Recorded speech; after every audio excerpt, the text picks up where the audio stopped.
Estamos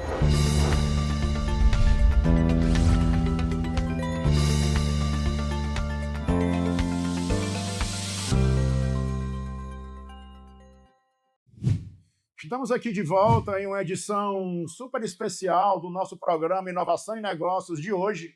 A gente está aqui na Expert XP 2026, que é o maior festival de investimentos do mundo.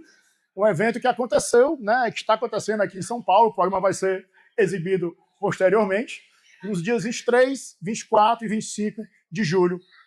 E a gente está com muitos amigos convidados aqui no nosso stand.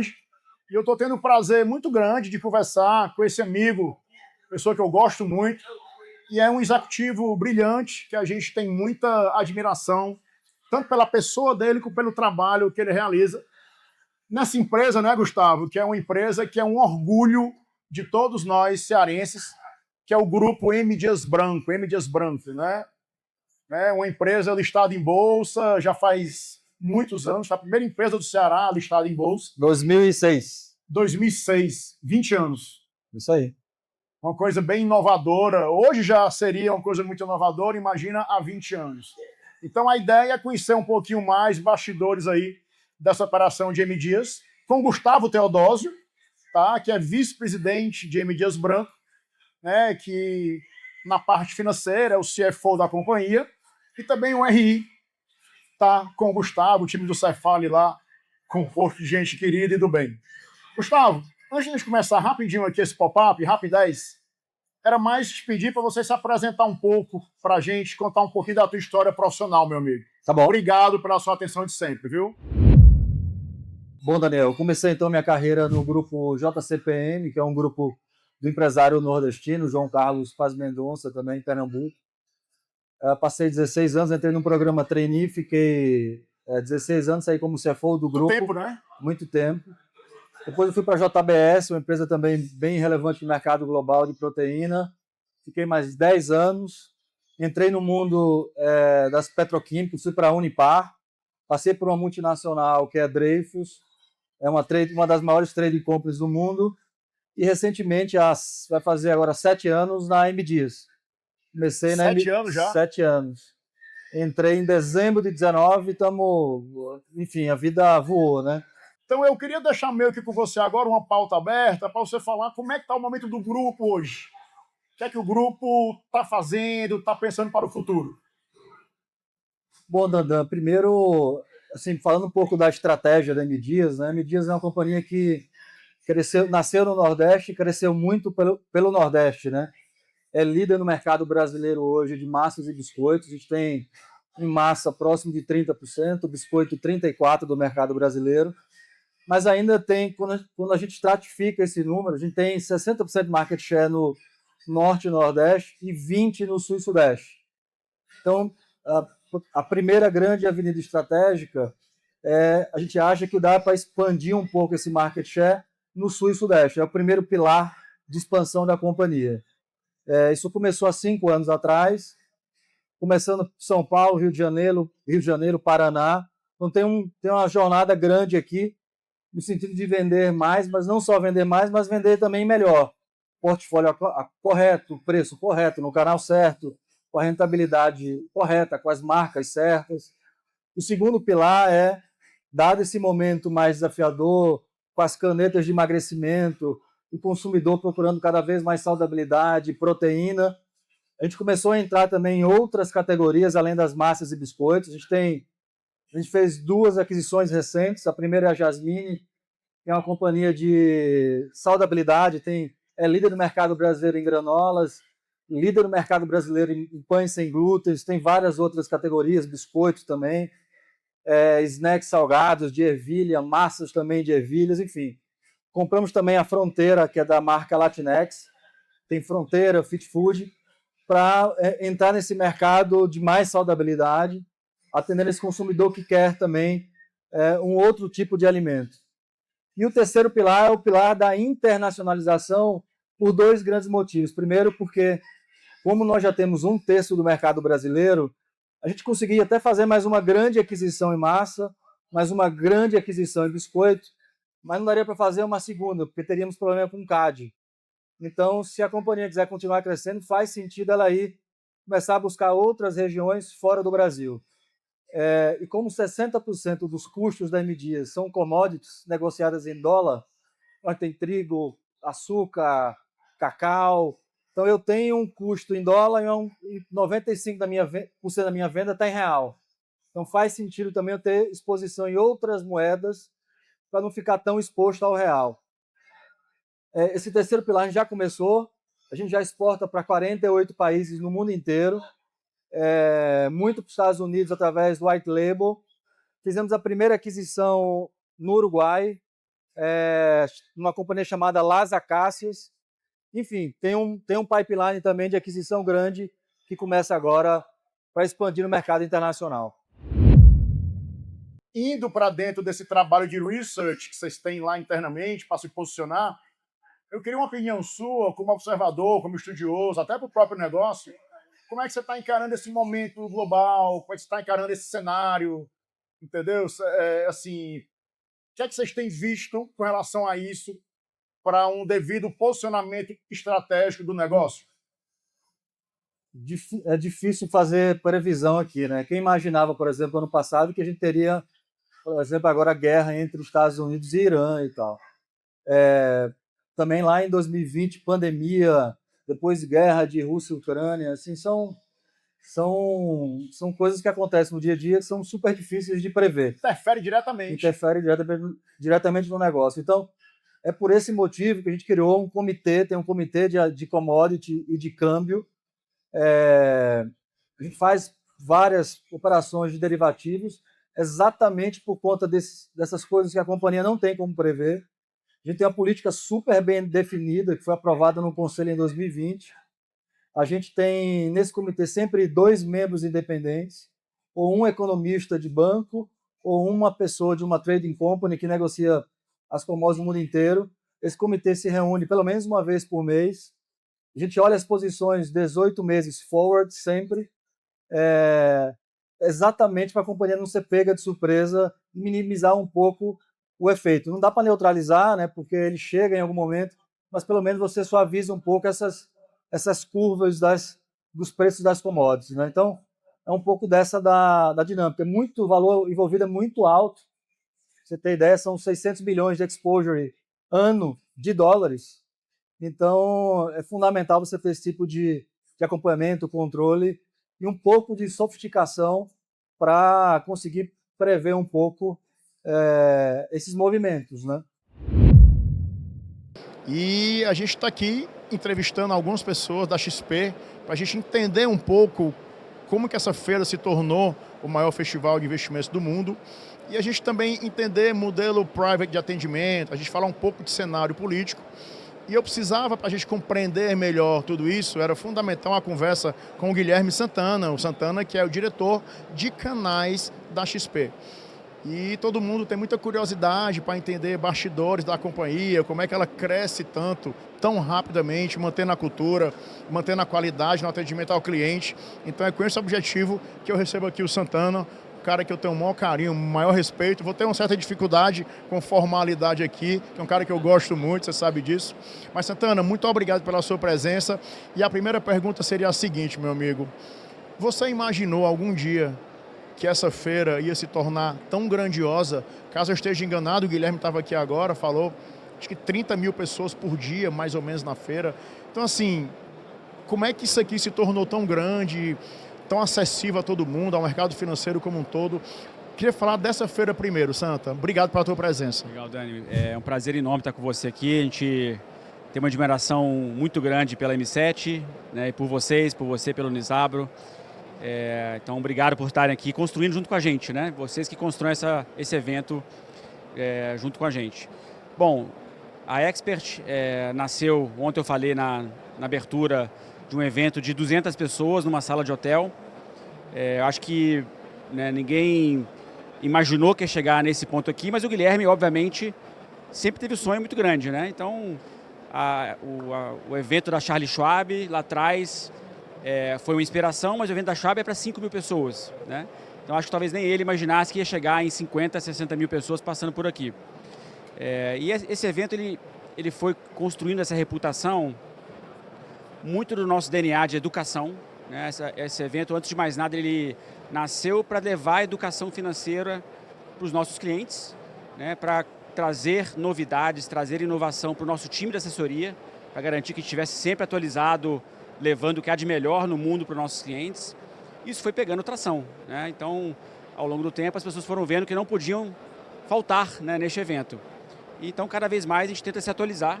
Esse ano, a gente especialmente conseguiu equilibrar muito bem grandes nomes, né, nomes internacionais, nomes do Brasil, que são referência, empresariais e referências políticas, mas também com muito conteúdo para o assessor, né? Ao longo dos últimos 3 anos, os sub-eventos dentro do evento, né, o painel, as conferências que tem, né, modulares ao entorno da feira, trazem conteúdo muito, muito especializado para o assessor. Então, o assessor cada vez mais traz, né, os seus clientes, né, o time vem cada vez mais em peso. Então, a gente tem conseguido ter um sucesso em continuar multiplicando o impacto, né, do evento. Então, E existe uma curiosidade desse modelo da operação da XP, Santa. É uma empresa que cresce muito, né, exponencialmente todo ano, todo período. E você é o diretor de canais da companhia. Então, tá ali ligado no canal B2B, no canal B2C. Qual é o tamanho do desafio? Porque a empresa cresce mantendo uma cultura intacta, né? Que isso é uma coisa muito difícil, né? Com a experiência do cliente e tal. Então, a minha pergunta é o seguinte, é mais uma coisa bem operacional. Como é que a empresa cresce tanto, entendeu? Qual é o desafio de gestão disso, uma gestão tão intensa, com tanta gente, com manutenção tão adequada dessa cultura, Santa? Agora, é uma pergunta de bastidor operacional mesmo, que é a curiosidade de muitas pessoas para entender esse dia a dia da companhia. Legal, Dani. Essa pergunta é ótima. A gente tem um orgulho né, muito grande sobre a nossa cultura. A gente leva formação de pessoas e formação de líderes muito a sério, né? A gente tem muito processo, muito método para poder contratar bem, formar as pessoas bem, ter uma meritocracia que funciona. E é isso que sustenta, né, essa escala que a gente vai alcançando. Cultura não é só dos sócios, né? Cultura tem que acontecer através das lideranças no dia a dia. Se você não tem a liderança sendo, né, uma extensão da cultura da empresa, você vai perdendo, né, o padrão de atendimento ao cliente, vai perdendo o padrão de cabeça de dono, de cuidar bem da nossa empresa. Então a gente multiplica através das lideranças, né?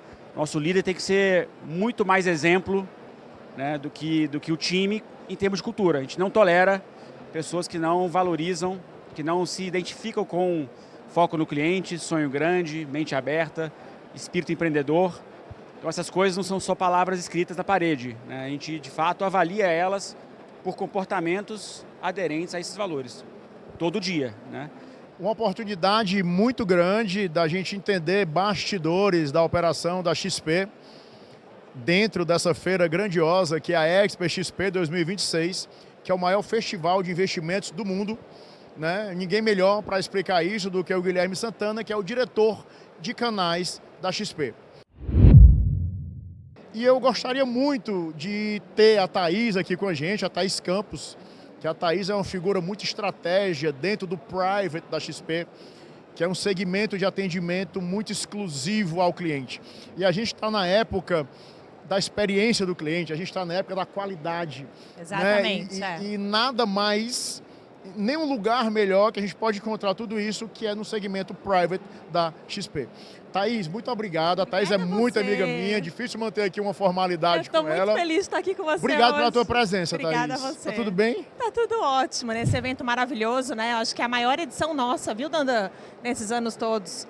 E aí, falando até de private. Tá muito bacana, né? Tá muito bacana. E no nosso espaço exclusivo do private, é a primeira vez que a gente tem um espaço mais amplo ainda para receber cliente. Então, Thaís, estamos super felizes. eu queria começar com você o seguinte, a gente estava conversando aqui, você fez 10 anos de XP. Fiz, faz dois dias, 10 anos. E a XP em 10 anos muda absurdamente.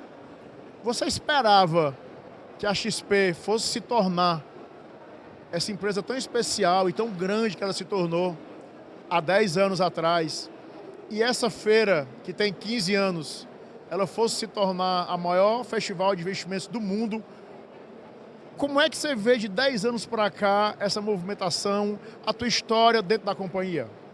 Nossa, essa é uma pergunta muito especial, porque ontem mesmo a gente estava lembrando, eu entrei em 2016, né? Em 2016, não sei se você vai lembrar, mas a feira foi lá em Atibaia. Você lembra disso? A gente entrou em 2016 também. Exato, e foi num hotel, então assim, era muito pequeno, né? Em Atibaia. E aí no ano anterior, no ano seguinte, a feira começou a ter um espaço pequeno, exclusivo para os clientes institucionais. Né, porque eu entrei na XP para abrir a área institucional, né, para atender fundo de pensão, RPPS, né, seguradora, e a gente começou a querer separar esse público da pessoa física, porque eram temas diferentes, regulatórios, né, não era tema parecido com pessoa física. E aí começa o espaço atacado, né? Então o espaço atacado ele começa na área institucional. Então a gente cria o primeiro espaço atacado em 2017, depois em 2018 ele começa a ficar mais amplo, aí em 2019 o Beni entra comigo e a gente coloca o private dentro do espaço e o banco nem existia ainda. Então, ontem olhando o lounge, eu falei, nossa, começou comigo o lounge do Banco Atacado, via institucional. Então, ver essa feira desse tamanho, ver um lounge atacado, do tamanho que ele está hoje, olhando até a evolução do private nesse tempo todo, assim, me emociona. Assim, eu fico muito feliz de participar disso. Eu acho muito legal, eu gosto muito de conversar com você, porque você entende como ninguém esses bastidores, comunicação entre setores, integração com outros setores, com outros escritórios Brasil afora. É uma coisa muito complexa de ser feita e é feita com muita maestria. Então, é sempre muito bom falar com você e trocar ideia. Thaís, qual é a proposta de valor do Private? Explica um pouco como é que está o Private hoje. A questão offshore, US, entendeu? Enfim, qual é a proposta de valor para o cliente da área do Private? Conta pra gente. A nossa proposta de valor é ser o principal parceiro das grandes famílias, né, em toda a sua jornada financeira, seja na PF, na PJ, onshore e offshore. Parece algo simples, né, mas é algo bem complexo e feito com muito carinho, assim, de maneira muito artesanal, porque virar o principal parceiro das grandes famílias é como ser o médico da família, né? Então, quando a família precisa de alguma coisa, necessita de alguma coisa, a primeira ligação é pra gente. Isso é muito especial, né? E a gente vem trabalhando juntos isso. A M7 é referência em relação a isso, né? A gente pensa igual em relação a isso. E para a gente usar o nosso ecossistema, né, a favor desse atendimento, de uma maneira, de novo, artesanal e particular, ele exige muita estratégia, né? Então, a construção do Private Bank, ela é feita sempre olhando o cliente no centro, né? Então, a gente, nesses anos todos, e até com a criação do banco, nosso Banco Atacado fez 5 anos, né? O ano passado. E em 5 anos a gente cresceu muito rápido, a gente hoje é o 6º maior banco do Brasil. Né? Então, essa evolução do banco fez com que a gente tivesse o ecossistema e as soluções necessárias para ser o principal parceiro dessa grande família. Então, quando a gente começa essas discussões, a gente entende primeiro as dores dessa família, os objetivos futuros, não só do patriarca, mas também dos filhos, né? E de todo o resto, né, da família que faz parte da questão sucessória. E aí, quando você entra, né, nesse entendimento, nessa escuta ativa e humilde, né, você consegue oferecer soluções que vão muito além do investimento. São soluções que resolvem mesmo a vida daquela família, olhando 5, 10 anos para frente.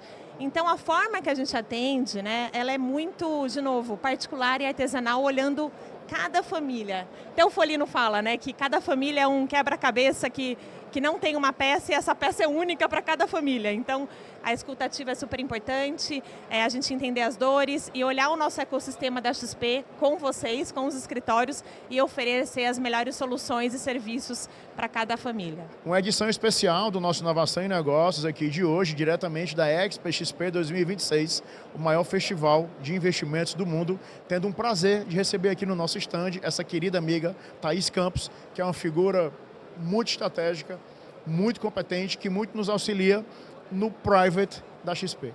Um grande abraço, a gente vai continuar aqui as nossas andanças. Se faltar café aqui, eu pego lá no Private, tá bom? Obrigada por esse convite, foi um prazer. Dandan, Bom, beijo. obrigada, pessoal. Beijo, Thaís. E por falar em gente relevante, por falar em gente especial, tá? É com prazer enorme que a gente recebe aqui, para a nossa primeira conversa dessa saga de 3 dias, o Davi Holanda, tá? O Davi, ele é sócio fundador da Jota, tá? Uma empresa, uma startup de tecnologia focada no mercado financeiro. Ele vai explicar melhor. A Jota tem 1 ano, talvez um pouco mais de 1 ano, né? Ele vai explicar melhor. Fez uma captação no exterior muito grande, um produto muito disruptivo. E a gente tem um prazer, nós, M7, de termos o Davi no nosso board. O Davi é sócio da M7, na nossa holding, e a gente aprende aí com o Davi todos os dias. Meu amigo, primeiramente, Davi, obrigado pela tua presença, de verdade, tá? De verdade. Queria começar contigo para você contar rapidamente aí pra gente um pouquinho da tua história profissional, cara. Não, primeiro, um super prazer estar aqui. Acho que é incrível sempre poder dividir um pouco da história para servir de inspiração assim, para as pessoas, né? Mas minha história, eu brinco que trabalho duro bate talento. Então, eu comecei como caixa de banco, né? E fui lá trabalhando duro, cara. Como é que eu era o melhor caixa possível? Como é que eu gerava valor para as pessoas que eu interagia quando era caixa? E aí depois migrei para a Cielo, fui executivo, foi uma grande escola lá durante 7 anos. Vim morar em São Paulo, então tem 16 anos que eu moro aqui. E depois da Cielo, fui para o PagSeguro. E aí no PagSeguro era uma empresa super pequena, tinha lá 40 colaboradores, só fazia parte de online. Eu fui para ser, né, o diretor-geral responsável pelo mundo físico, que hoje deve representar 97% da receita do PagSeguro, né? Então, Tudo isso, Davi? Foi do papel... É quase a totalidade. É quase a totalidade. Isso eu acho que do grupo UOL, Folha, deve representar assim, uns 90%. Então, foi literalmente escrever o plano de negócio em outubro de 2012, até o IPO na Bolsa de Valores de Nova York, em janeiro de 2019. Então, foi uma jornada, assim, eu acho que incrível, de muito crescimento, na fronteira. Me emocionei várias vezes, assim, podendo democratizar a aceitação de pagamentos, onde aquelas pessoas que não conseguiam, só conseguiam vender com dinheiro, passaram a aceitar cartão. Então, fui muito realizado ali. E aí, depois de 15 dias, eu em casa, minha esposa, Davi, vamos dar um tempo e tal. Eu acho que combina comigo, né? Tá sempre ali no processo ali de construtivo. Aí eu fundei uma outra empresa, que era um banco de infraestrutura. Então, que ninguém não aparece para ninguém, mas era relevante. Assim. Então, a Stone era cliente, a Melius era cliente, a Binance era cliente, Uber era cliente, através do Corner Shop. E tinham vários clientes, eu vendi essa operação para o Banco Votorantim. Em 2023, final de 2023 foi o closing. E aí eu fiquei, cara, tá vindo agora uma nova era da inteligência artificial. Esse é um negócio... desde 1945 ali, machine learning e tal, mas em 2022 foi que ele começou a produtizar, né? Eu falei, tem 2 caminhos nessa era, eu ficar aqui batendo palma para a turma que está fazendo, ou eu quebrar a cara de novo, né? Vou lá tentar quebrar a cara de novo. E aí eu fui contar essa história de novo para minha esposa, e aí ela chegou e falou, não, dessa vez tu não vai não, dessa vez tu tá cansado, e realmente eu estava cansado. Que tinha processo. Imagina se não tivesse, né? Vamos para frente. Estava cansado, eu concordei com ela que eu estava cansado, só que a mudança de tecnologia para mim era tão grande. Para mim, acho que teve 2 assim, bem marcantes. Para mim, a do avião, a segunda eu acho que foi do cloud, né? Ser tudo em nuvem. E para mim, essa é maior do que essas 2, assim. E aí eu acho maior do que a internet, maior do que a do celular, acho maior do que essas 3, eu acho maior do que essas 2.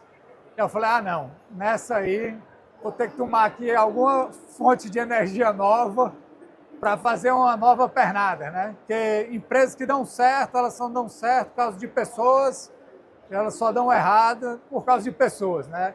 E aí, já que você falou, eu já vou engatar aqui a segunda. Para onde é que vai, para onde é que está indo agora o Jota? entendeu? Quais são os novos produtos que estão no pipe aí, o que é que você está pensando que você já deu uma adiantada, entendeu? Com coisa contábil, ou seja, na ampliação dessa experiência do usuário. Então, você tem um roadmap aí na tua cabeça. Explique isso para a gente, meu amigo. Explico. Sobre o negócio em si, a operação em si e para onde é que ela vai. Não, a gente viveu a era do mobile, né? Então, Steve Jobs lançou lá o smartphone em 2007, e aí foi esse negócio se desenvolvendo, né, os aplicativos, e quem ganhou muito mercado, né, num passado super recente, ontem, eram as empresas que tinham a melhor experiência de usabilidade, né? Então você entrava no app, puta, esse app aqui é fácil e tal. Quando eu olhava para isso, eu falava, cara, isso aqui é super ultrapassado. Porque eu falava, cara, o ônus operacional está para o usuário. O usuário que tem que ficar procurando dentro do app da empresa o que é que ele precisa fazer. Então, na minha cabeça, isso não gerava, né, nenhum nível de conveniência. E o que é mais natural do ser humano é falar. Então, tem gente que fala e não sabe escrever. E aí, na minha cabeça, eu falei, cara, tem que montar uma tese que é conversacional. Para a gente, tanto faz, está no WhatsApp, está no app, está no Telegram, está ele falando com o óculos da Meta, tanto faz, desde que o ônus operacional esteja do nosso lado e não do lado do nosso cliente ou usuário, e que possivelmente a primeira forma seja a forma falando. Então, você quer fazer um Pix, hoje você entra no banco, procura lá, entra no banco, procura onde é que está o Pix, clica no Pix, digita o valor, é para quem, não é senha, cara, passa, sei lá, 1 minuto aí e a meio. internet está assim ruim, você digita lá o boleto, aqueles 500 números lá. Do boleto, na minha cabeça aquilo ali era inconcebível na era da inteligência artificial. Não, cara, no Jota você manda um áudio, R$10 pro Dandan, e vai o dinheiro. Ou seja, Jota, programa o pagamento pro Dandan todo mês de R$1.000, segunda-feira, 6 horas da manhã. E vai. Então, a gente, na nossa cabeça, assim, você pode perguntar qualquer coisa pro Jota, qual é a temperatura de São Paulo hoje? Ele vai lhe falar também. Então, pode botar lembrete, desde que seja todo o ônus operacional do nosso lado. E aí, beleza, a gente começou assim, só que para fazer isso perfeito, a gente tinha que construir a IA dentro de casa. Então, a gente criou um negócio que é chamado J Cortex, e aí é um sistema operacional nosso, que aí foi isso que brilhou os olhos dos investidores lá fora. E aí, por quê? Porque a IA que ela é disponível no mercado, essa, seja do Claude, seja, né, ali do ChatGPT, Manus, entre outras, ela não é específica para serviços financeiros, ela não é específica para operação. E aí a gente precisava construir algo muito específico. E também não dava, um exemplo, para colocar, você fazer um Pix. Você quer fazer um Pix, você quer que o Pix seja rápido. Não dá para colocar uma IA natural num Claude que o Claude vai passar lá 3 minutos para fazer um Pix. Você quer o Pix em segundos. Então você tinha que construir esse sistema operacional próprio, que ele é o J Cortex. Então, resumindo, ela é conversacional, desde que o ônus operacional seja nosso, e agora com o J 2.0, e o 3.0 vai sair agora, ele se tornou proativo. Davi, eu queria agradecer demais a sua presença aqui, de verdade, mas eu queria destacar muito um ponto que você falou, que eu acredito nisso com todas as minhas forças. O talento sem a disciplina e sem um trabalho duro não importa para nada. Né? Você começou essa conversa falando isso, que você é aderente ao trabalho, à dedicação, e você terminou dando um exemplo claro, porque eu tenho certeza que um percentual muito grande dos executivos, em um universo qualquer, estando no trabalho, 7 horas da noite, no seu país, sendo convidado para ir jantar no outro dia na Califórnia, cara, não dá, não consigo, não tem jeito, você foi, entendeu? Então, assim, eu queria muito destacar isso, meu amigo, porque quem olha assim acha que é fácil, né? Valuation mais de 1 bi, produto disruptivo no mercado, mas ninguém sabe o que está por trás, né, de tanto êxito, de tanto sucesso, tá certo? Então eu queria muito destacar isso. que o talento sem a disciplina não importa de nada. A gente vai continuar aqui na Expert XP 2026, o maior festival de investimentos do mundo, em uma edição super especial do nosso Inovação em Negócios. Segura aí, que a gente vai ter mais algumas coisas bem legais aqui direto da feira. Programa direto aqui da Expert XP 2026, que é o maior festival de investimentos do mundo. E a M7 está com stand aqui na feira, uma feira grandiosa que transita cerca de 30 mil pessoas por dia aqui no evento, que torna a maior feira, né, de investimentos do mundo. Mas tem muita coisa de empreendedorismo, muita coisa de tecnologia, muita coisa de inovação, que é um tema aqui. Nós estamos recebendo como convidado em nosso stand o Dr. Flávio Biapina, Dr. Flávio, que é presidente da Unimed Fortaleza. E a ideia aqui é entender um pouquinho dos bastidores dessa belíssima operação da Unimed Fortaleza, que é um case nacional dentro do sistema Unimed, com o Dr. Flávio, seu presidente. Eu acho que quando a gente vai falar de Unimed Fortaleza, eu acho muito interessante, não sei se você concorda, a gente posicionar um pouco a respeito da tese do cooperativismo, né? Hoje o Marcos Aragão fala muito isso, né? Dr. Marcos, que é o presidente anterior, hoje é o diretor da área financeira. Diretor financeiro, né, da Unimed. De uns tempos para cá se fala muito em ESG, né, em social, ambiental, governança, mas o sistema cooperativista, né, o cooperativismo, ele já nasceu com essa essência de cuidar das pessoas. Então eu acho que antes da gente entender um pouco sobre os bastidores da operação da Unimed, acho interessante a gente falar um pouquinho a respeito da tese do cooperativismo. Perfeito. A Unimed Fortaleza está dentro de um grande sistema de cooperativa que é o sistema Unimed. No Brasil inteiro somos 336 cooperativas que são Unimed singulares, que têm autonomia nas suas áreas de abrangência. E a gente se organiza, né, numa confederação, federações regionais e confederação, que é a Unimed do Brasil. É o maior sistema cooperativista de saúde do mundo. Hoje tem 53 milhões de beneficiários. Dado relevante, hein, relevante. O segundo market share no mercado de saúde suplementar é da Unimed, do sistema Unimed. O sistema Unimed está presente em 9 em cada 10 municípios, então tem uma capilaridade e uma abrangência muito grande. E dentre as 336 cooperativas, a Unimed Fortaleza é a maior do Norte e Nordeste e também fica entre as 10 no Brasil.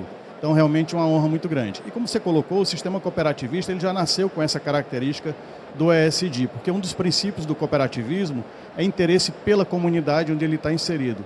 Então, desenvolvimento econômico com desenvolvimento, interesse pelas pessoas e desenvolvimento social também, onde você está inserido, é um dos princípios. E a gente, desde o início, tem projetos, não só na área ambiental, na área social, governança, enfim, o ESG como um todo, como também é um dos direcionadores estratégicos dessa gestão. A gente está num ciclo de planejamento estratégico e um dos destaques é realmente o ESG como um direcionador estratégico desse novo ciclo. E tem outro tema que eu gosto muito me agrada esse tema, por motivos óbvios, que é governança. A Unimed Fortaleza, na minha opinião, está fazendo uma inovação muito grande em sua governança, que já é muito grande, até pelo fato do cooperativismo em si, mas essa governança ela foi muito acentuada, foi muito aprimorada, o termo é esse. Então, assim, fala um pouco a respeito desse grande avanço em sua governança e a criação da holding. Perfeito. A gente tem que compreender que onde é que a gente está na saúde suplementar, que é uma área bastante pressionada por diversas variáveis do ponto de vista de custo assistencial. Envelhecimento populacional, a carteira da Unimed Fortaleza até 2030 terá 25% da sua carteira acima de 60 anos, o que realmente requer mais atenção. Judicialização, que é um fenômeno crescente no Brasil como um todo, na saúde suplementar isso tem aumentado cerca de 30% ao ano. A questão da incorporação de novas tecnologias, medicamentos, procedimentos cirúrgicos, etc. Então, tudo isso pressiona muito o custo. Inclusive, a inteligência artificial para fazer a auditoria de tecnologia da informação nas outras Unimedes do sistema. E temos uma fintech, que é a nossa parceria com a M7, 50%, né, na Universo, que é a nossa fintech, que também utiliza, né, participa desse movimento aí da nossa Unimed Soluções. Muito obrigado de verdade, doutora Patrícia, muito obrigado aqui também pela sua presença, tá? É um prazer enorme receber aqui no stand M7, na Expert XP 2026, que é o maior festival de investimentos do mundo, o Dr. Flávio Biapina, que é o presidente da Unimed Fortaleza. A gente vai continuar aqui com as nossas andanças, daqui a pouco a gente volta com muito mais coisa bacana para você. E esse momento é um momento muito especial para mim, porque todo mundo sabe, eu não escondo de ninguém, a minha admiração e bem-querer pela operação da Icatu Seguros, tá? Uma empresa super próxima nossa. E é um prazer muito grande que a gente recebe aqui 3 executivos, tá, altos dessa companhia, para a gente entender um pouco em detalhes a operação e os bastidores aí da Icatu Seguros, uma empresa que praticamente, através do seu fundador lá atrás, vamos entender aqui essa história, né, criou esse mercado de segurador aqui no Brasil. Estamos aqui com o Antônio Carlos de Almeida Braga, o Tom, que é diretor de produtos, tá? O Antônio de Almeida Braga Rebelo, que é superintendente comercial, está aqui comigo também. E o Henrique Jenkins, que é diretor comercial Norte e Nordeste, também está aqui comigo. Henrique, eu queria começar com você, meu amigo. A Icatu está presente em todo o território nacional. Então você viaja muito, está em todo canto, e a gente sabe que tem culturas diferentes, regionais. E a gente está falando aqui de um negócio de proteção. Proteção de risco, proteção familiar, proteção de empresa. Como é que essa questão de proteção, de segurança, como é que você encara isso em culturas diferentes pelo Brasil? Obrigado pela sua presença, Henrique. Daniel, muito obrigado aí pelo convite. É uma satisfação muito grande da Icatu Seguros estar junto do grupo M7, M7 Finanças e o trabalho que você tem feito aí no estado do Ceará e todo o Norte-Nordeste. Muito obrigado, meu e amigo. também aqui em São Paulo pelo escritório. Daniel, a nossa região, Norte-Nordeste, a gente vem conversando bastante sobre a parte do planejamento financeiro, a educação financeira. Então, o que a gente tem no estado hoje, os principais estados como o Ceará, como a Bahia, como Pernambuco, é diferente totalmente do Norte. Então, a educação financeira que a gente leva através da proteção completa. O que é a proteção completa, Daniel? A proteção que nós podemos ter, tanto a proteção da parte dos seguros de vida, como a parte de previdência privada do planejamento financeiro. Então, hoje, o grande desafio nosso, inclusive o Grupo M7, através de você, faz um trabalho muito interessante na parte da educação financeira, e nós estamos juntos com vocês também, é desenvolver a educação financeira em toda essa região. Cada região Nordeste é um estilo, o Norte é outro, mas no fim o que falta é a educação financeira mesmo para esse público. Tom, quando a gente fala em proteção patrimonial, muitas pessoas eventualmente dividem. Seguro é uma coisa, previdência é outro, planejamento financeiro é diferente, investimento é diferente. Faz sentido isso? Como é que a Icatu entende essa história do planejamento financeiro trabalhando integrado com o seu cliente, Tom? Recentemente a gente esteve junto no Summit M7, 30 anos de uma história tão bacana. Prazer te receber. Então eu queria agradecer. E Daniel, perfeito, tudo que você falou é mais pura verdade. A gente aqui na Icatu tem a missão de proteger a maior quantidade possível de brasileiros. E a gente acredita que planejamento financeiro e especificamente os instrumentos de previdência privada e seguro de vida são super importantes. Então, nessa missão, a gente não pode querer separar, por exemplo, ter um produto de proteção para uma faixa de renda e não para outra, ou para um tipo de profissional não para o outro. A gente na Icatu quer realmente proteger todo tipo de brasileiro possível e, portanto, nossos produtos de vida e previdência começam a partir de mensalidades super baratas, R$19 ao mês, por exemplo, até o produto que a gente lançou hoje, de um capital segurado de até 150 milhões. Isso mostra a nossa flexibilidade. A gente não quer ir atrás de um público específico. A gente quer proteger uma quantidade de brasileiros possível e, para isso, a gente tem o dever de ter as melhores ofertas em vida e previdência, que é o que você falou. Um não substitui o outro, é um conjunto, né? Eu acho que a previdência é uma construção de longo prazo e o seguro de vida te protege de todos os imprevistos que podem acontecer no meio do caminho. Existem hoje coberturas que você pode utilizar em vida, que são super relevantes, e também os dois são super instrumentos para planejamento sucessório. Então, a gente acredita muito aqui nesses dois produtos na Icatu, e não tem certo e errado. Eu acho que tem o produto correto para o cliente certo, e a gente acredita muito nisso, em suitability para o cliente final. Antônio, essa história de planejamento patrimonial, financeiro, é uma coisa que ainda, na minha opinião, não é tão percebida pelo cliente de um modo geral. Como Henrique e Tom falaram, muito obrigado por nos receber aqui, é um prazer enorme estar com vocês. Eu acho que os riscos que os nossos produtos cobrem, muitas vezes eles são riscos que as pessoas não gostam de pensar a respeito, né? Uma invalidez ou um problema financeiro seríssimo, uma morte. Então, ninguém acorda falando, hoje eu vou contratar um seguro de vida. Então, obviamente que o trabalho que vocês fazem, que todos os nossos parceiros que hoje distribuem os nossos produtos fazem, de conscientizar o cliente desses riscos e como que, eventualmente, algum imprevisto pode realmente atrapalhar um legado, uma construção de um projeto, uma carreira, até o sustento de uma família, é super importante. Então, eu sinto que é crucial o trabalho que vocês fazem para estar próximos dos clientes e mostrarem para eles não só os riscos que eles correm, como o projeto de vida deles, se eles não fizerem um planejamento adequado, está em risco. Então, a gente acredita que quando você fala de planejamento financeiro de uma forma holística, você obviamente fala de investimentos, você olha patrimônio, você fala de estratégia para adquirir um primeiro imóvel ou para administrar uma carteira de imóveis, e os produtos que a gente tem conversam muito com esse portfólio completo de um planejamento financeiro de uma pessoa, de uma empresa, enfim. Um grande abraço a todos, a gente vai continuar por aqui na nossa andança na Expo XP 2026, que é o maior festival de investimentos do mundo. Grande abraço.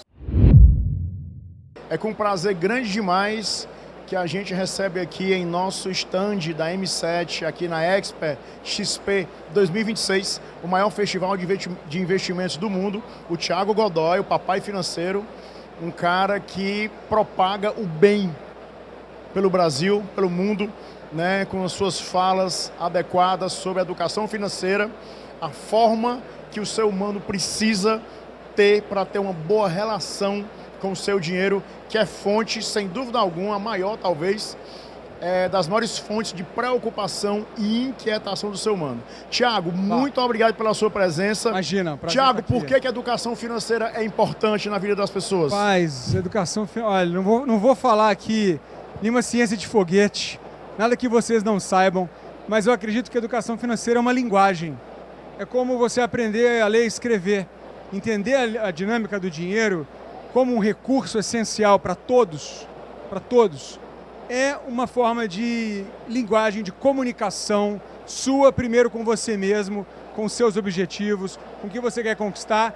E, claro, para você navegar por esse mundo, você imagina uma pessoa que não entende o básico dessa linguagem, ela é como um analfabeto, ela pode ser enganada por um produto ruim, ela pode ser ludibriada por uma promessa fácil, ela vai ser uma pessoa mais vulnerável. Então, eu acredito que a educação financeira é uma ferramenta de cidadania. Todo mundo precisa ter, desde criança na escola, para aprender, se tornar um adulto consciente com o dinheiro. Isso é tão importante quanto aprender a ler uma placa de trânsito. É você saber olhar um produto financeiro, olhar como é que funciona o mercado de crédito, como é que funciona uma fatura do seu cartão de crédito, quanto que custa os juros do cartão de crédito. E, claro, para você poder se proteger, por um lado, e principalmente para você conseguir navegar pela vida com mais tranquilidade. Como é que está esse negócio das bets? Qual é o impacto disso nas empresas? Como é o impacto disso nas famílias? Como é o trabalho? Qual é o impacto? Que é uma coisa recente também. A gente tem há muito pouco tempo. Muito recente. Qual é o impacto, os dados das bets em relação às pessoas aqui no Brasil, Thiago? Por favor. Olha, eu comecei a falar disso há 2 anos, mais ou menos. Comecei a vocalizar que esse negócio estava dando problema. E no começo eu falava assim, olha, isso daí vai afetar, não é só o cara que está perdendo, não. Isso vai afetar a economia. E o pessoal falava, você está exagerando, não é bem assim. Isso em 2024. Estamos em 2026, no meio de 2026 a gente está vendo o que está acontecendo. Você pode ver, pode pesquisar nas empresas pelo Brasil inteiro, não é só empresas chão de fábrica, estou falando de todos os setores, você pode perguntar. Você vai ver entre 60% e 80% das pessoas, dependendo do setor, envolvida com o jogo de aposta, entre 20% e 30% viciada dos que estão jogando, compulsivos. Então o que a gente está tentando fazer, né, não apenas nós, mas tem outras pessoas buscando ajudar, é levar uma camada de conscientização para dentro da empresa. Então, já fizemos treinamento com indústria, algumas, construtoras, algumas, e congressos, palestras. Então, o que a gente percebeu, Daniel, é que não adianta você fazer uma fala só numa empresa. Falar, bet faz mal, tá? É igual você dizer, cigarro faz mal. Todo mundo sabe que faz mal. Agora, parar de fazer é que é o negócio. Então, a gente desenvolveu uma plataforma que tem a base com inteligência artificial que acompanha a pessoa. Então, ela acompanha, ela dá incentivos, ela vai interagindo com o indivíduo para que ele possa ser ajudado, a gente medir o nível de problema. Eu já tive no meio de construtora, falando para 500, 600 colaboradores da construção civil, pedreiro, gesseiro, marceneiro, de o cara começar a fazer depoimento e começar a chorar, porque ele entrou no Jogadores Anônimos, eu nem sabia que isso existia. Jogadores Anônimos, então tem grupos de apoio. Então a gente percebeu que o grupo de apoio faz o cara sair do vício, ajuda ele a sair do vício. Esse tema das bets é seríssimo. Você tem a necessidade das mulheres cada vez se envolverem mais na vida financeira da família, que já evoluiu bastante, isso é uma ótima notícia.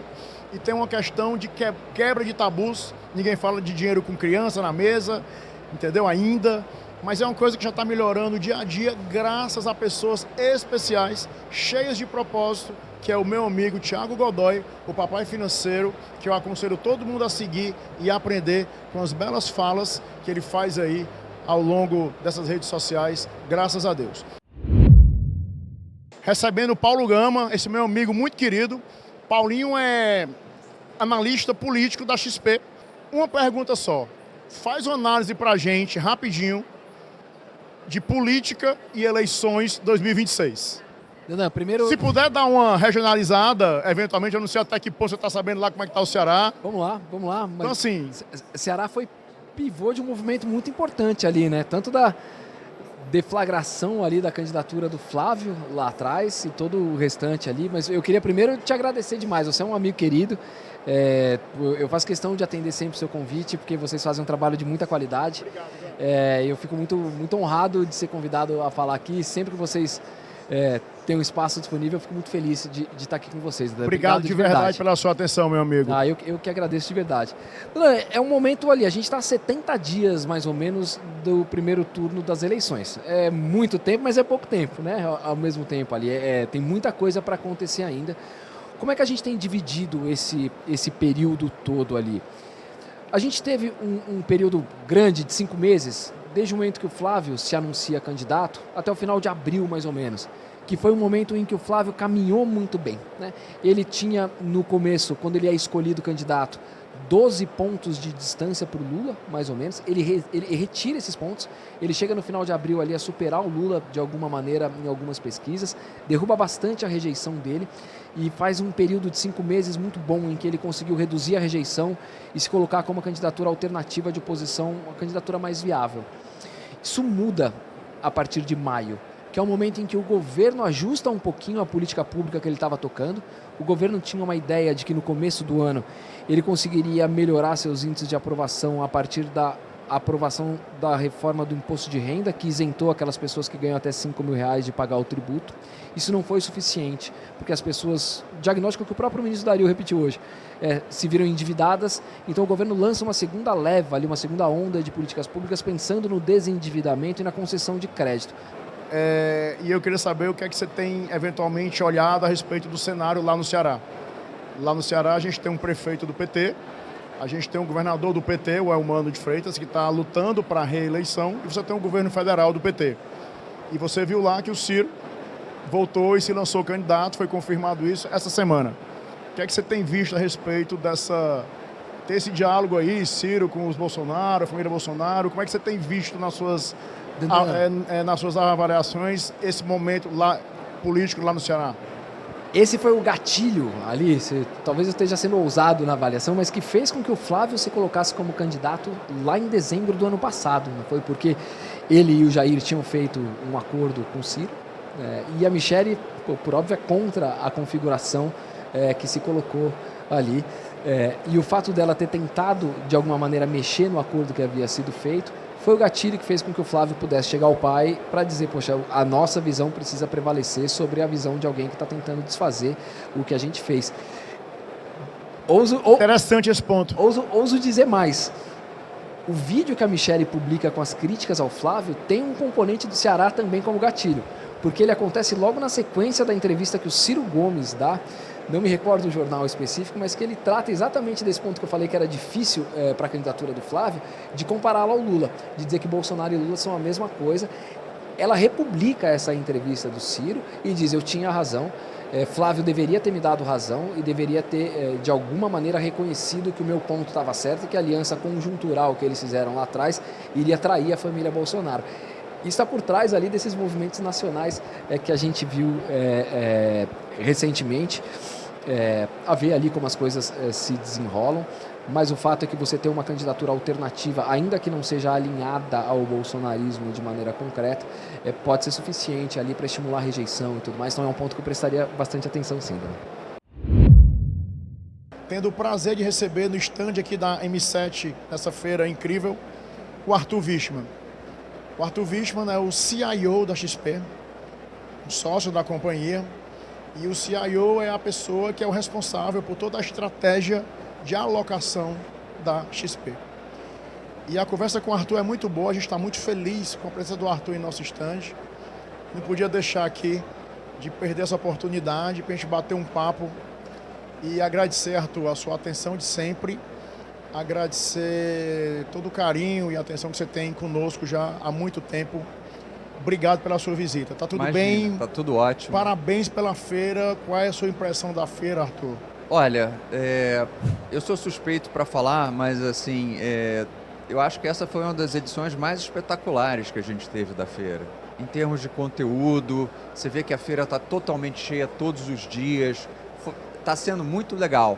Agora, deixa eu fazer só uma observação aqui, gente. Vocês que estão vendo aqui, M7.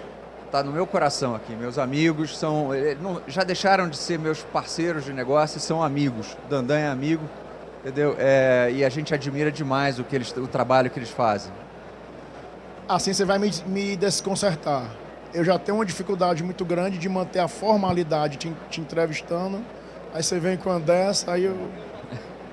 Mas vamos para frente. Vamos para frente. Mas você ontem conduziu um painel absolutamente incrível com o Neil Ferguson, que é um historiador de renome, reputação mundial. Cara, como é que foi essa experiência pessoal sua? Você já tinha feito um curso com ele em Harvard, que você falou para mim ontem. Isso. Então, assim, como é que foi a sua experiência pessoal de conduzir um painel desse com ele? E algumas mensagens e você gosta muito de história, você estuda muito história. O que é que você pode resumir aqui um pouco desse conteúdo que ele falou para você ontem lá nesse painel na plenária? Dandan, foi muito interessante pelo seguinte, você vê um historiador e ele analisando o que está acontecendo hoje, ele passa duas grandes mensagens, né? A primeira mensagem é que aquela narrativa de que o mundo vai acabar, olha, guerra no Irã, guerra na Ucrânia, reorganização geopolítica mundial, tal, os Estados Unidos se retraindo um pouco, falou, olha, esquece, o mundo não vai acabar, isso é besteira. Mas do outro lado, né, a versão oposta dessa história, que, não, o mundo não mudou, ele também fala, não, olha, não, o mundo não vai acabar, mas sim o mundo mudou de formas profundas e a gente tem que nos adaptar a isso e esperar no futuro um mundo diferente do que a gente viveu nos últimos 20 anos. Agora, o mais interessante, Dandan, foi que eu estou vendo um historiador, conversando com um historiador, e eu perguntei para ele, falei, olha, o que você acha que é o evento mais importante que nós estamos vivendo hoje em dia e sobre o que os livros de história do século XXI vão falar? E ele me respondeu, tecnologia e inteligência artificial. Ou seja, ele não olhou para o passado, ele não olhou para a geopolítica, ele falou assim, olha, eu estou olhando para frente e para mim a maior mudança que a gente pela qual nós vamos passar, estamos passando na verdade, né? Que vai alterar profundamente a forma como o mundo se relaciona, como nós nos relacionamos, como os países se relacionam, como a geopolítica se relaciona, é a inteligência artificial e é essa mudança de tecnologia. Olha só quem chegou aqui. Continua, Arthur, por favor. Ele mostra que o nosso processo de tomada de decisão financeiro é enviesado. Por quê? Porque nós, seres humanos, temos uma afiação que foi desenvolvida pelos últimos 10 mil anos, né, de evolução, isso é darwinismo puro, né, e foi desenvolvido nos últimos 10 mil anos de evolução para pensar e resolver problemas de uma determinada ordem, que não eram problemas financeiros. Nossos ancestrais na savana não tinham que administrar um fundo de renda fixa, né? Então, assim, eles tinham que sobreviver. Então, o nosso cérebro evoluiu de um lado, só que, poxa, para tomar decisões financeiras, a gente precisa agir quase contra a nossa programação evolutiva. Então, eu de verdade, gente, uma das coisas que a gente mais pode fazer para melhorar a nossa performance como investidores é estudar isso, ou seja, o primeiro passo para a solução de um problema é reconhecer que ele existe. Então, reconheça que nós todos temos vieses, não existe ninguém desprovido de viés, e começar a estudar esses vieses e rotinas que a gente pode fazer para eliminar ou minimizar esses vieses. Isso. Então, Já estava difícil de subir aqui com você, né? Mas agora a gente conseguiu. Apresenta o Folino e como é que a sua área de CIO, de estratégia de alocação de investimentos, comunica com a área de Wealth Planning da XP? Perfeito. Bom, gente, o Renato Folino, depois eu deixo ele se apresentar, mas ele não vai falar porque ele é modesto. O Renato Mas Folino, a gente fala, né? Ele é a pessoa que criou a ideia de Wealth Planning no Brasil. Ele é o melhor, entendeu? Wealth Planner do Brasil. Disparado, posso falar isso, ele vai ficar meio vermelho aqui, vai ficar um pouco de vergonha e tal, mas é um privilégio trabalhar com ele o tempo inteiro. Por quê? Porque o que eu admiro muito no Folino, vamos dar uma cutucada nele que ele lá vem. Mas ele merece. Como ele começou há muito tempo atrás, vamos colocar dessa forma. 1960 e... 1822 ali. Claro que o primeiro planejamento patrimonial que eu fiz foi na Santa Ceia. Então, assim, de verdade, como ele sempre se manteve atualizado, ele está sempre aprendendo, ele está sempre olhando coisas novas. E, gente, como é que a gente se relaciona? Primeiro, eu tenho que levar uma aula dele todo dia. Mas não tem investimento bom com regime tributário incorreto. Não existe isso. Eu posso escolher o melhor conjunto de investimentos da face da terra. Se você bota a taxa de imposto errada nesse negócio, você matou a minha escolha de investimentos. Então, para nós, é quase como se fossem duas áreas umbilicais. Escolher o investimento e ver qual é o regime tributário correto. Gente, se você tiver com o investimento certo, pagando imposto errado, acabou o teu retorno. Então, a gente trabalha, eu tenho o privilégio de trabalhar muito perto dele e de encher o saco dele para aprender. Mas ele merece. Não, merece. São dois fanfarrões aqui, na realidade. Não acreditem em tudo que eles falam não, tá, gente? Eles conhecem muito do mundo de investimento e para por aí. Mas brincadeiras à parte, que eu gosto muito dos dois aqui, são grandes amigos que eu tenho na vida. Então, assim, para mim foi... Só passei aqui para dar um oi e o Dandan já me puxou aqui para dentro do negócio. Mas é o que o Arthur falou, gente. O nosso papel aqui, a gente trabalha junto o tempo todo, porque não dá para você falar de portfólio de investimento sem entender qual é a estrutura correta para você ter esse patrimônio, né? Hoje, cada vez mais, o portfólio de investimento, tem toda a inteligência por trás, mas no limite ali, 1% a mais do CDI para lá ou para cá, não é isso que vai fazer a diferença. Se você tiver na estrutura tributária errada, você vai deixar esse 1% e muito mais para trás. Então, assim, é importante, eu brinco um pouco de que antes de falar no que você vai investir, é como você vai investir, né? Que estrutura que você vai usar, e cada família, cada pessoa tem a sua, porque tem a sua situação específica. A gente precisa entender muito bem de que maneira que a gente vai acessar o mercado, de que maneira que a gente vai acessar tanto o mercado onshore quanto o mercado offshore. Isso é um desafio constante o tempo todo, e a gente tem que estar muito alinhado o tempo todo para poder oferecer para os clientes a estrutura mais eficiente possível, seja do ponto de vista tributário, seja do ponto de vista de investimentos. Tipo de estratégia, o que é que a XP está olhando, está indicando em relação a isso, está se posicionando, Arthur? Olha, Dandan, cada solução, cada cliente demanda uma solução única de portfólio. E a gente faz isso, né, que é a customização. customização, que é, poxa, o portfólio ideal para o Folino é diferente do portfólio ideal para o Dandan, que é diferente do portfólio ideal para o Arthur. Mas eu não vou fugir da pergunta. Tendo dito isso, todos os portfólios que a gente sugere, eles estão em cima de 3 pilares hoje em dia. Renda fixa, CDI, renda fixa ligada à inflação, e gente, essa parte é muito importante, porque a inflação é o maior destruidor de valor dos nossos portfólios. Tá? Inflação é o maior inimigo da nossa criação de valor na poupança, tá? Da nossa poupança individual. E diversificação internacional. E diversificação internacional, que fique bem claro, não é questão de eleição, não é eleição, tudo bem, ele ajuda a diversificar um pouco o risco Brasil, mas é você capturar esse momento histórico de criação de valor que as empresas lá fora estão fazendo. Então, assim, você pega esses 3 elementos e esses são os 3 pilares. E aí você customiza. Tem gente que, poxa, tolera mais risco, então pode ter Bovespa? Pode. Tem gente que gosta de fundo imobiliário, precisa de dividendos, então pode ter fundo imobiliário? Pode. Mas esses 3 pilares têm que estar presentes em qualquer construção de portfólio. Tá? Diretamente da feira, que é o maior festival de investimentos do mundo, que é a Expert XP 2026. Tendo o prazer inenarrável de receber aqui em nosso stand M7 o Arthur Wichmann, que é o CIO da XP, e o Renato Folino, 2 grandes queridos. Folino, que é o head de toda uma estrutura de planejamento sucessório, patrimonial e financeiro da XP. Até o nosso próximo programa, se Deus quiser.